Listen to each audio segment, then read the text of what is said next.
हमने कही। स्वागत है दोस्तों डिजायर न्यूज के आज के एपिसोड में। पहली खबर सामने आ रही है आर्थिक संकट के भंवर में फंसे पाकिस्तान की मदद के लिए एक बार फिर उसका सदाबहार दोस्त चीन सामने आया है। पाकिस्तान की माली हालत सुधारने के लिए चीन ने एक बार फिर उसे कर्ज दिया है। इस बार चीन ने पाकिस्तान को $60 करोड़ का कर्जा दिया है। प्रधानमंत्री शहबाज शरीफ ने मंगलवार को इसकी जानकारी देते हुए कहा कि एक्सिम बैंक ऑफ चाइना ने पाकिस्तान को $60 करोड़ का कर्ज दिया है। $60 करोड़ का यह नया कर्ज पाकिस्तान को बीते 3 महीनों में दिए गए $5 अरब के कर्ज से अलग है। पाकिस्तान की अपनी मालत हालत सुधारने के लिए 30 जून को अंतर्राष्ट्रीय मुद्रा कोष IMF ने ऐलान किया था कि वह पाकिस्तान को $3 अरब का बेल आउट पैकेज देगा। शरीफ का कहना है कि हमारा विदेशी मुद्रा भंडार बढ़ रहा है, लेकिन हम अपना मुद्रा भंडार कर्ज लेकर नहीं, बल्कि अपनी आय का सृजन कर बढ़ाना चाहते हैं। IMF बेल आउट पैकेज और चीन के कर्ज के अलावा सऊदी अरब से $2 अरब और UAE से $1 अरब की वित्तीय सहायता मिली थी। बता दें कि कर्ज में डूबे पाकिस्तान को अंतर्राष्ट्रीय मुद्रा कोष यानी IMF 9 महीनों के भीतर $3 अरब का कर्ज देगा। हालांकि इस कर्ज के लिए कई शर्तें भी हैं। रिपोर्ट्स के मुताबिक सबसे पहली शर्त तो यही है कि पाकिस्तान सरकार को आने वाले बजट में बेवजह के खर्च और टैक्स में छूट देने से बचना होगा। लोगों को बिजली बिल पर मिलने वाली सब्सिडी भी खत्म हो जाएगी। विदेशी मुद्रा भंडार बचाने के लिए आयात पर जो प्रतिबंध लगाया था उसे भी हटाना होगा। 1947 में भारत से अलग होकर बना पाकिस्तान अब तक के सबसे बुरे आर्थिक संकट से जूझ रहा है और उसकी ऐसी हालत साल भर से है। पाकिस्तानी सरकार और IMF के बीच कई महीनों से बातचीत ही चल रही थी।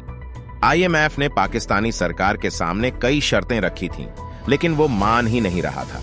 पाकिस्तान अब जाकर IMF की शर्तें मानने को मजबूर हुआ है। दोनों के बीच लगभग 8 महीने बाद ये डील हुई है। अगस्त 2018 में जब इमरान खान सत्ता में आए थे, तब भी पाकिस्तान की हालत खराब हो गई थी।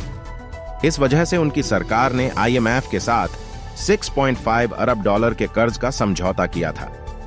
इस कर्ज में से $1.1 अरब पिछले साल मिलने थे, लेकिन शर्तें न मानने की वजह से यह रकम अटक गई थी। हालांकि अब जब वो झुका तो IMF ने उसे $3 अरब का कर्ज देने के लिए मान गया। अगली खबर सामने आ रही है। महाकाल की सवारी में श्रद्धालुओं पर थूकने वालों के खिलाफ बड़ा एक्शन, मकान पर चला बुलडोजर। जानते हैं पूरी खबर। उज्जैन में भगवान महाकाल की दूसरी सवारी में कुछ असामाजिक तत्वों ने छत पर चढ़कर श्रद्धालुओं के ऊपर पानी से कुल्ला किया और उन पर थूका। इस मामले में शिकायत मिलने पर खाराकुआं थाना पुलिस ने कई धाराओं में 3 आरोपियों के खिलाफ केस दर्ज किया। इनमें से 2 नाबालिग आरोपी थे।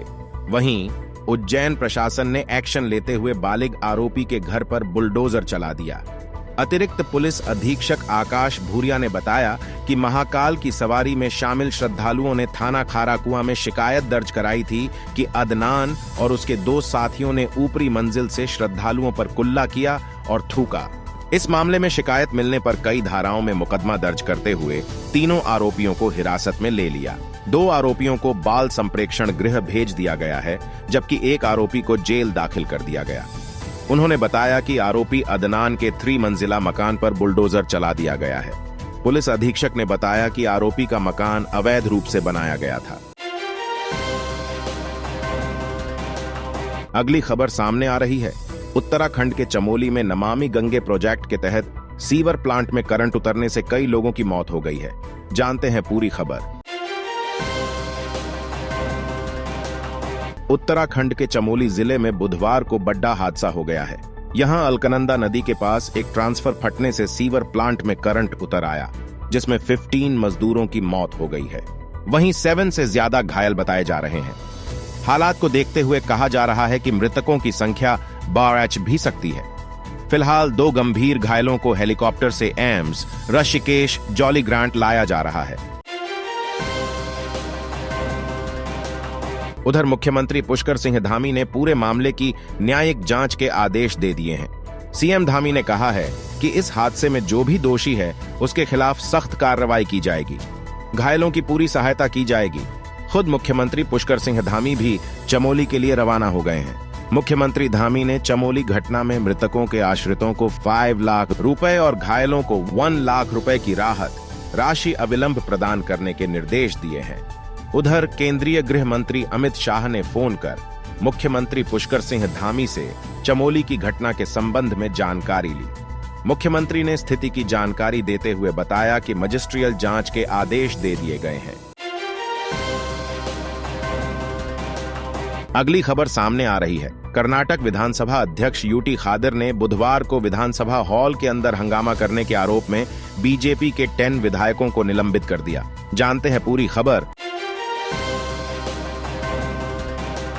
कर्नाटक विधानसभा में बुधवार 19 जुलाई को जोरदार हंगामा हुआ। इस दौरान बीजेपी के सदस्यों ने अध्यक्ष की कुर्सी की तरफ कागज फेंके। इसे लेकर अब कर्नाटक के गृह मंत्री डॉ. जी. परमेश्वर ने बीजेपी पर निशाना साधा है। उन्होंने कहा, यह दुर्भाग्यपूर्ण है। हमने सदन में कुछ दिशा निर्देश, कुछ नियम बनाए हैं। सदन के नियम हैं, उन्हें वहां जाने और विरोध करने से कोई नहीं रोकता है। जी. परमेश्वर ने कहा, कुछ बुनियादी अनुशासन है जिसका उन्हें बीजेपी पालन करना होगा। कुर्सी पर हमला करना कुछ ऐसा है जो हमने कर्नाटक विधानमंडल में इससे पहले नहीं देखा है। यह दुर्भाग्यपूर्ण है और हम स्पीकर से भी इस पर कार्रवाई करने की अपील करते हैं। अगर इसे जाने दिया गया तो मुझे नहीं लगता कि सब कुछ ठीक से चलेगा। वहीं कर्नाटक विधानसभा से 10 बीजेपी विधायकों के निलंबन पर कर्नाटक के पूर्व सीएम बोम्मई ने कहा, यह लोकतंत्र के लिए काला दिन है। आज लोकतंत्र की हत्या हुई। 10 बीजेपी विधायकों को उनके छोटे से आंदोलन के लिए निलंबित कर दिया गया है। हम निलंबित विधायकों के अधिकार के लिए लड़ेंगे। दरअसल कर्नाटक विधानसभा अध्यक्ष यूटी खादर ने विधानसभा हॉल में हुए हंगामे पर एक्शन लेते हुए बीजेपी के 10 विधायकों को निलंबित कर दिया। अगली खबर सामने आ रही है। बेंगलुरु में 5 संदिग्ध आतंकियों को पुलिस ने गिरफ्तार किया है। सेंट्रल क्राइम ब्रांच ने देशद्रोही गतिविधियों में शामिल होने के शक में ये गिरफ्तारियां की है। सीसीबी ने केंद्रीय खुफिया विभाग के साथ जॉइंट ऑपरेशन में 5 संदिग्धों को पकड़ा है। उनके पास से विस्फोटक सामग्री भी बरामद की गई है। सीसीबी ने सीआईडी के साथ मिलकर एक ज्वाइंट ऑपरेशन में जुनैद, सोहेल, उमर समेत 5 संदिग्धों को गिरफ्तार किया है। मोबाइल फोन समेत उनका सामान जब्त कर लिया गया है। फिलहाल सीसीबी सभी संदिग्धों से गहन पूछताछ कर रही है। उन्हें शक है कि इन संदिग्धों के साथ 2 और संदिग्ध जुड़े हुए हैं। सीसीबी मादीवाला टेक्निकल सेल में संदिग्ध आतंकियों से गहन पूछताछ की जा रही है। 5 संदिग्ध आतंकी बेंगलुरु के अलग अलग इलाकों के रहने वाले हैं। जांच एजेंसी को शक है कि इन संदिग्धों ने बेंगलुरु में विस्फोट करने की योजना बनाई थी। ये 5 संदिग्ध 2017 में हत्या के मामले में आरोपी थे और परप्पाना अग्रहारा सेंट्रल जेल में बंद थे। इसी दौरान ये आतंकवादियों के संपर्क में आए थे।